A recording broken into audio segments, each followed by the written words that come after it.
This is Common Sense Generation. Common Sense Generation.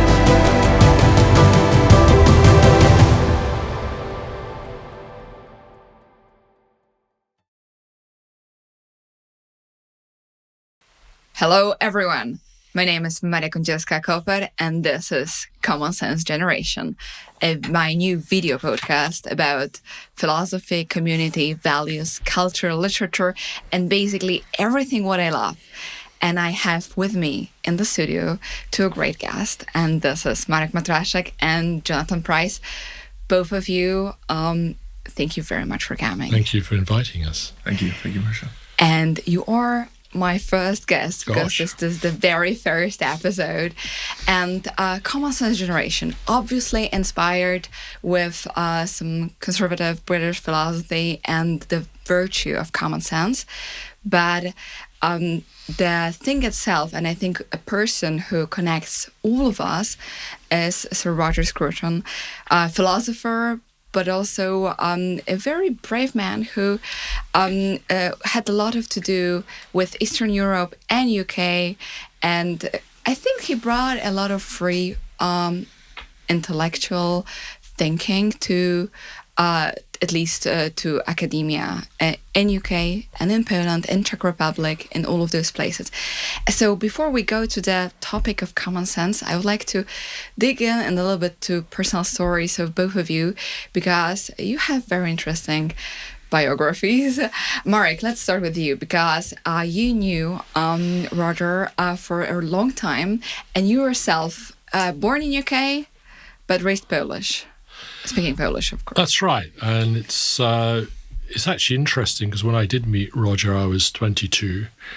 I had finished Oxford University. I studied philosophy at Oxford, but I'd never heard of Roger Scruton. And I met Roger, and that's actually in a way symbolic of what, at least part of what philosophy teaching was like in Oxford in the 80s. But I shouldn't be unfair to Oxford because it actually gave me a lot. And I'm trying to repay that now in various ways. But on the other hand, I think what you touch on is a very interesting point, because Roger's activity in Central Europe, and we could have probably 4 or 5 podcasts to discuss it, so we can't go into too much detail. But it was really about restoring thought and thinking as such, and restoring the ability to think independently as such. Because obviously communism was a form of governance which did not permit thinking at all. It was predicated purely on the principles of loyalty and subordination and instruction and orders. And to think at all was actually a dramatic threat to the communist system. Roger, I think Poland was fortunate in a sense in that it did have oases where independent thinking was possible. And one of those oases, other than the democratic opposition in the underground, was academia. And in particularly, for example, the Catholic University of Lublin, which is where Roger had actually made his home in Poland over a couple of years. He'd engaged with the academic community of Kul, and I met him in 1984, which was quite a symbolic year in that sense. At Kul, when he came to give a lecture on Kant and Wittgenstein to the University Philosophy Department. It was actually, and again, it was nothing very complicated, but the very fact that you could think and discuss philosophers who were not Marxian, although some would argue that, I won't go into it, but you could have a long philosophical debate about that. But ultimately, it was all about bringing to life and legitimizing thinking as such. After the fall of communism, of course, it wasn't just so much the ability to think, but it was what you thought, which actually became much more important to Roger in his activities in Central Europe. But that's another actually story. The chapter when I met him when studying at Warsaw University, but not him personally, but his thoughts, which I also, for the whole course of philosophy, you don't read anything of Roger Scruton at all, but I was reading everything else from the Greek philosophy to the postmodernism, and then I couldn't find myself anywhere except maybe Plato. Yes. And then I found Roger Scruton, and I was like, oh, this is, first of all, it's so beautifully written. You just enjoy reading it as a first thing. I have no idea how people can enjoy Hegel, for example, or Husserl, but Roger Scruton is different kind of beauty.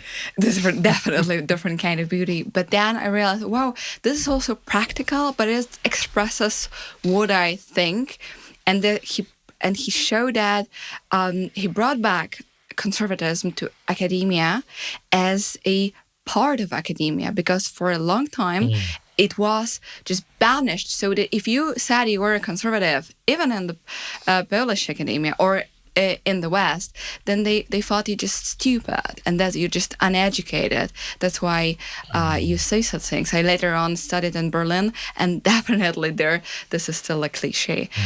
But Jonathan, then coming to you, because you come originally from the other part of the ocean. Yes. And how did you discover Roger Scruton there? I was flown in 2003 on a little summer honors fellowship to Oxford. And there was this still ruddy-haired man, with hair not unlike mine when it gets unwieldy, but even, it was poofier, a ruddy-haired man speaking a lot of sense, amidst many other persons who were speaking sense, because I was sponsored by an organization that had found the 7.5 European conservative philosophers and put them all in one room with us. And he was one of them. And I was impressed by him, a little bit trepidatious, a little bit taken aback, because I'd met something in the flesh that I'd only heard rumors of up to that point. I had known some of his work just because I'd had a great book style curriculum that was within an institution that was open to this sort of thing, not as a primary text, but as a secondary text that you would get to after having gone through the great tradition, but as in some ways a great product of that tradition and a synthesis of the tradition. And met him there in 2003. I came over in 2006, 3 years later, to Holland, and there were some conservatives there who wanted to bring intellectual conservatives throughout Europe together in some sort of way, kind of mimicking what those on the left and communists had done, a sort of conservative internationale, if you will. But because it was conservative, it would always be inflected by the various cultural and national idioms of the people who came together. And Roger was kind enough to lend us his time, along with many other European conservatives, to start the Vandenberg Society. And that's now in its 19th year. And up until his last, Roger was supportive and would come and he was even a paying member of the society. He didn't expect to be treated preciously or something. He wanted to put his own money down and say, I value this, I support it. And also he brought his ideas to us. So we cooperated there for, I guess, 16 years. In the meantime, he invited me over to Oxford to do a degree with him as supervisor, and integrated me into his world there, which has now to a large degree also become my world. And actually at this point, it's become our world again, because I'm now the Matraszek Fellow at Pusey House and St. Cross College. So it's come completely full circle by this point. So he unites and the topic, and we have a Matraszek Fellow. Wonderful. Yeah. Well, I think Roger had an ambivalent relationship with British academia. As you know, he went to Cambridge and then he taught at Birkbeck College in London. But it very quickly became disillusioned with British philosophy on two levels. One is he felt that it had become too analytical. And although, and I'll come back to this point, his other dissatisfaction with academia was how restrictive it had become. He was at the time when he was at Birkbeck College, he was also publishing what was in fact a sort of a British version of a Samizdat called the Salisbury Review, which was a low-print, august conservative journal. It's still in print. It's still in print. Yeah, and Mary Cave remains the editor.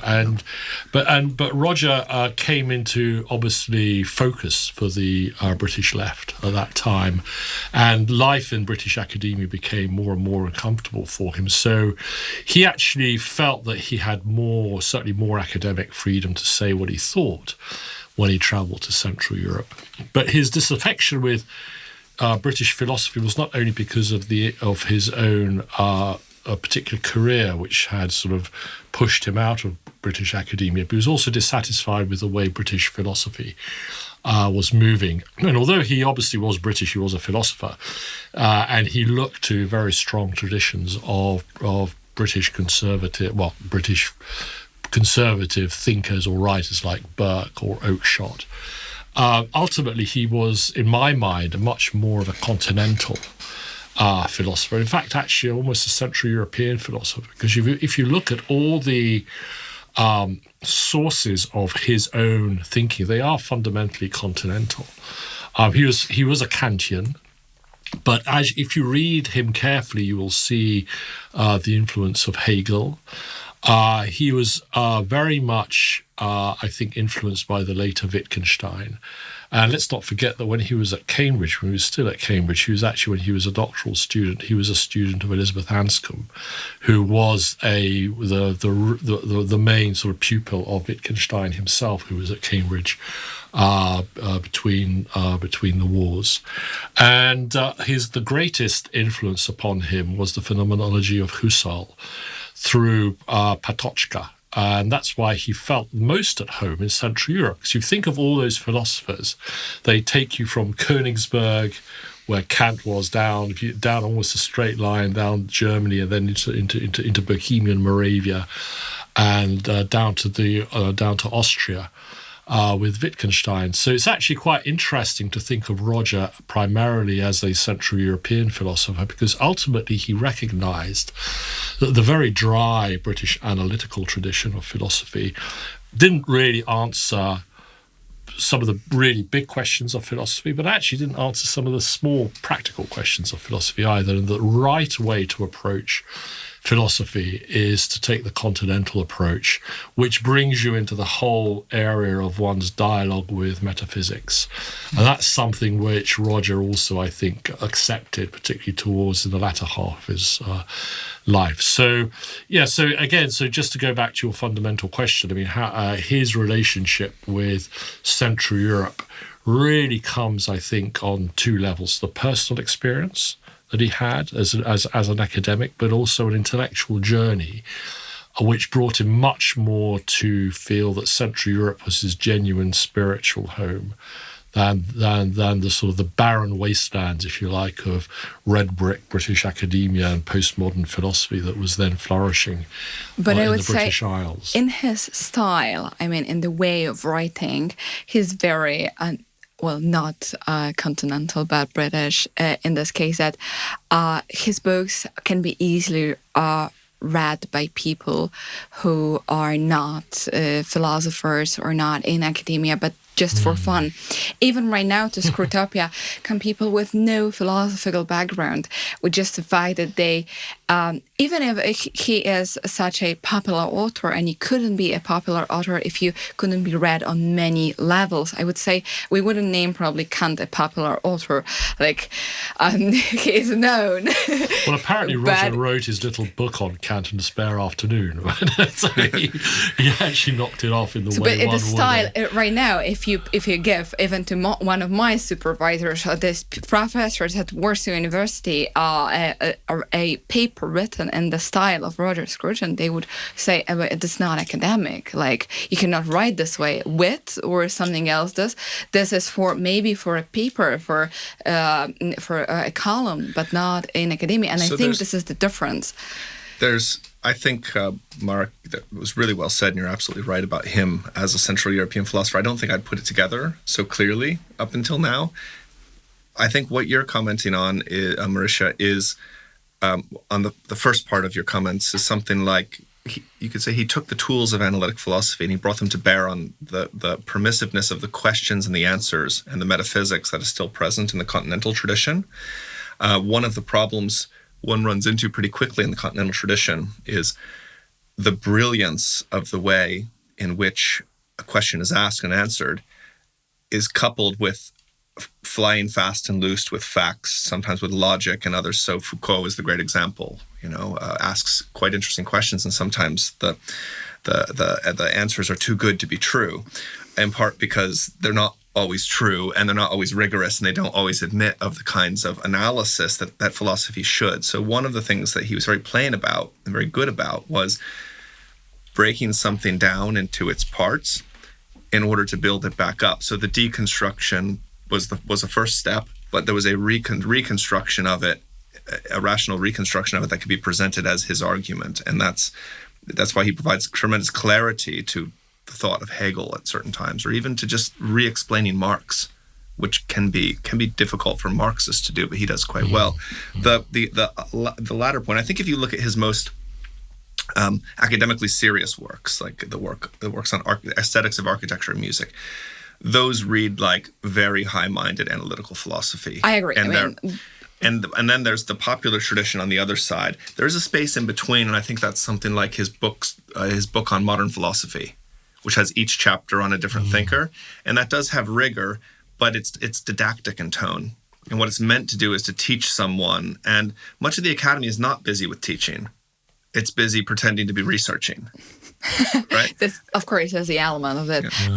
But he was a teacher at heart, and that was you could see it. He was committed to it in the way he wrote. And in this little book, which I find very inspiring, Why Beauty Matters, he says that you have to, when you're teaching students not only for the cause because you want them to know things, but because you want a knowledge to be passed and not forgotten. And it's interesting because the book on beauty actually was an accompanying book to his television series, which was his foray into sort of bringing his philosophy to the masses. I think Roger, to go back to your initial point, I think and his accessibility of his writings, many of it, he actually thought of himself as much as a literary person, as a philosopher. And I think it's always telling that if you talk to him, he would say there's only one philosopher I was really, really jealous of, and that was Jean-Paul Sartre, because he felt that Sartre, despite the fact that he didn't agree with him on 90% of Sartrean philosophy, he was very taken by the way that Sartre had carved out for himself a role as a literary figure. And Roger often felt that his work was best served by writing a literary style. He wrote novels, of course. He wrote novellas, short stories. And he was quite aware that a lot of his mission, as it were, was to bring his philosophy to the masses, which doesn't mean that it was devoid of substance. Quite the reverse, as Jonathan rightly says. If you delve into the books on the aesthetics of music or architecture, or even the books on Wagnerian operas, they're incredibly dense. And his final books also, which had a spiritual aspect to them, which are the Gifford Lectures, which he gave at St Andrews, The Face of God. These are actually very dense philosophical works and require a lot of study and focus to get into it. But I think he enjoyed the fact that he was a popular writer. The reason why he was known in England, because he had sort of, he edited the Salisbury Review. He was a feuilleton. He wrote articles in the Spectator, and he was even a wine critic in the New Statesman. So he was very well known publicly as a gadfly intellectual.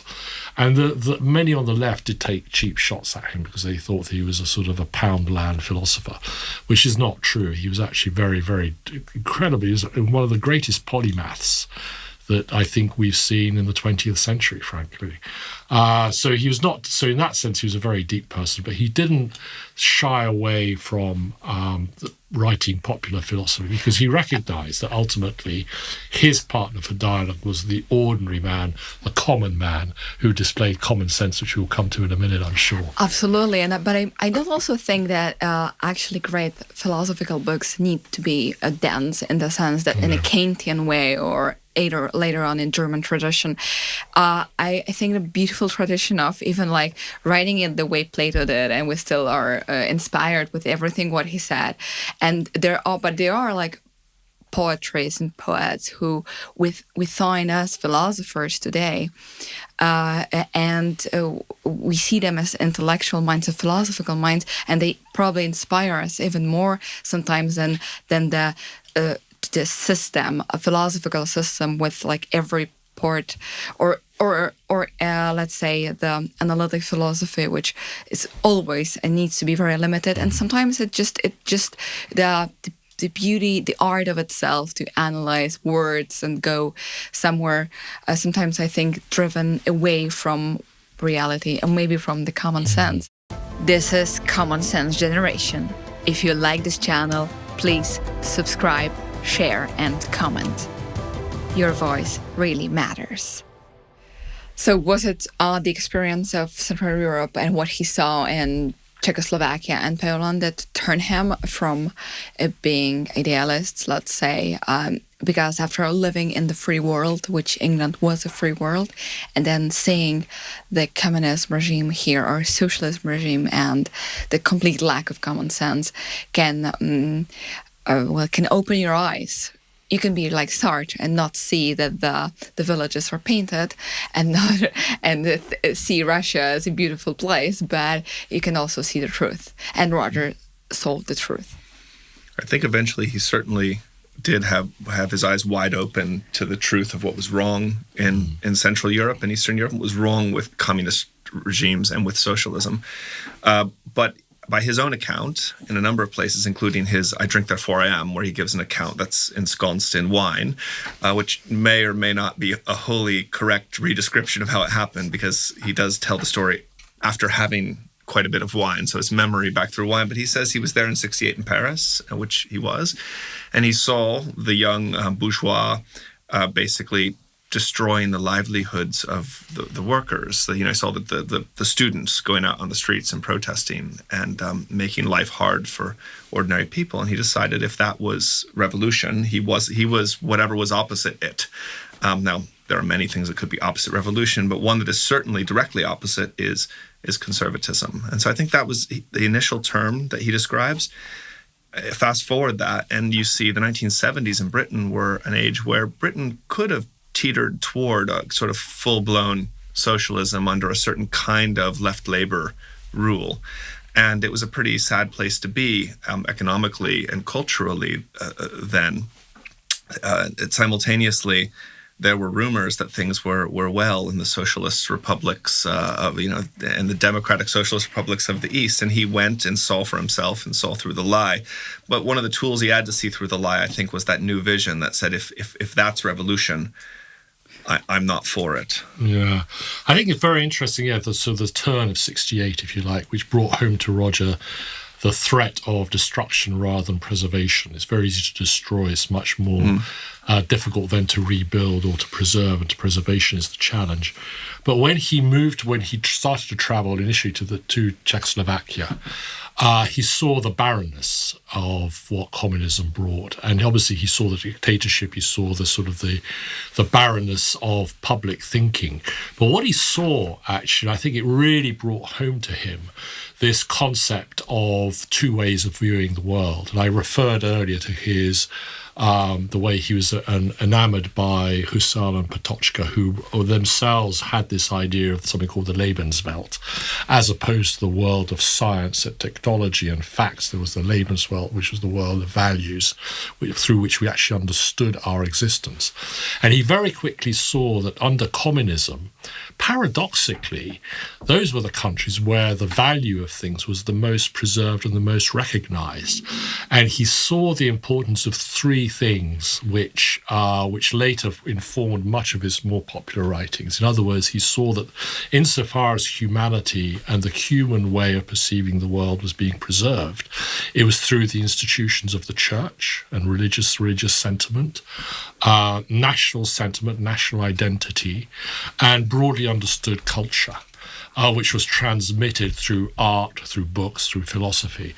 And that it was through this triad, as it were, of sensibility, of ways of transmitting knowledge, it was actually the knowledge that was the most valuable, because it was the knowledge that gave us a sense of a value in things rather than just the pure facts or the scientific essence of things. And that's why he felt sort of attracted to Central Europe. And actually, paradoxically, just my final thought, this is why he ultimately became very disappointed, because after the revolutions of 89 and 1990, he saw the steady erosion of traditional culture, religious sentiment and national identity in Central Europe. And he saw slowly the barrenness of the West encroaching upon the East that he had found so valuable. It caused him a lot of pain to see that happening. But that was the real sources of his affection for Central Europe. He saw it as embodying, above all, it was an area of Europe where things of value really continued to exist, paradoxically under a regime which was contrary to all value and all principles.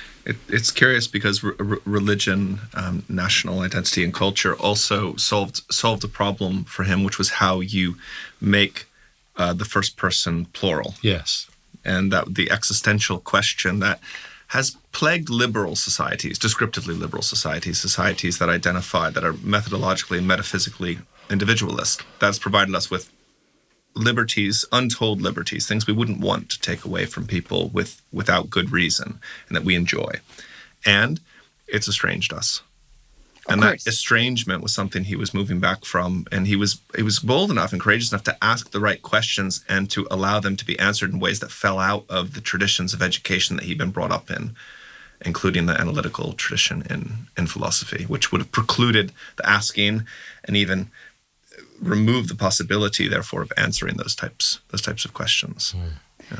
This interesting thing of the isolation of people, which somehow definitely is in the West in a certain point, that you have your own problems, you don't really resolve them. Maybe in Central Europe you needed to coexist with people closer because of the economical situation. The apartments were small, places were small. You just needed to live with people, and this is somehow you're forced to become a tribe. Sort of, yes. That's why he felt most at home in the second half of his life in the countryside, because he felt that the sense of community and belonging was the most visible, and it really underlined to him the correctness of his view that the first person singular, we are ultimately conditioned by something greater than ourselves, by community, language, tradition, and national identity, and these are pre-political categories.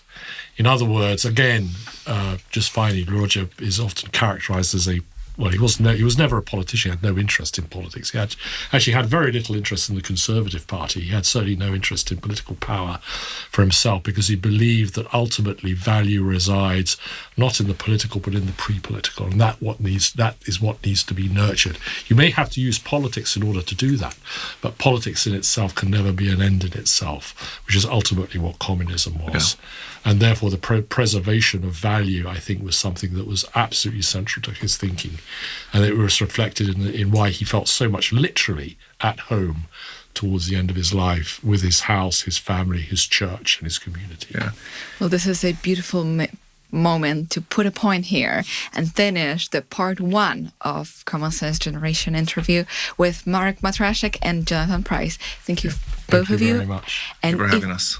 And if you, the viewers, are interested, just stay with us for another part of this episode and the next one. And I do hope you will enjoy it. Thank you. This is Common Sense Generation.